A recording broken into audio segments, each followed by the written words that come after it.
rupture diplomatique entre Alger et Rabat. L'Algérie a décidé la fermeture immédiate de son espace aérien à tous les avions civils et militaires marocains ainsi qu'aux appareils immatriculés au Maroc. Siman Zeguidour, c'est un nouveau palier qui vient d'être franchi avec cette fermeture de l'espace aérien. Oui, en effet, le Maroc se retrouve être le deuxième pays au monde après Israël à être interdit d'espace aérien algérien. Donc cela vient après la rupture des relations diplomatiques, plus la décision de l'Algérie de suspendre à partir du 31 octobre prochain l'acheminement de gaz via le gazoduc qui traverse le Maroc pour approvisionner l'Espagne et le Portugal, ce qui fait une perte sèche pour le Maroc de 700 millions de mètres cubes de gaz chaque année et de 60 millions d'euros à peu près.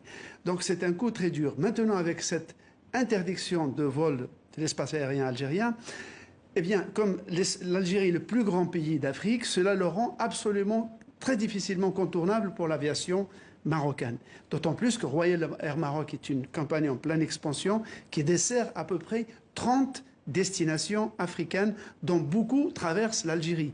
De même qu'elle est desserte pour la Tunisie, la Libye et le Moyen-Orient. Mais alors, quelles conséquences pour l'Algérie et le Maroc?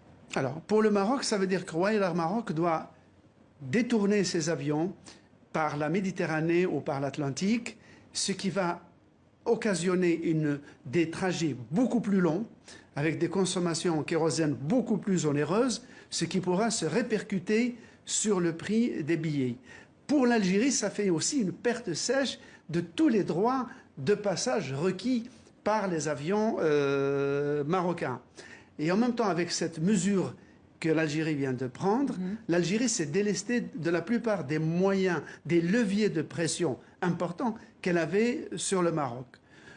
Enfin, ces mesures prises par l'Algérie dans le cadre de ce conflit entre les deux pays n'ont pas de fin prévisible. C'est-à-dire que l'Algérie, jusqu'à maintenant, ne pose pas de questions pour réviser sa décision ou pour lever ses interdictions. Donc on est en plein blocage. Siman Zeguidour, merci, éditorialiste TV5 Monde.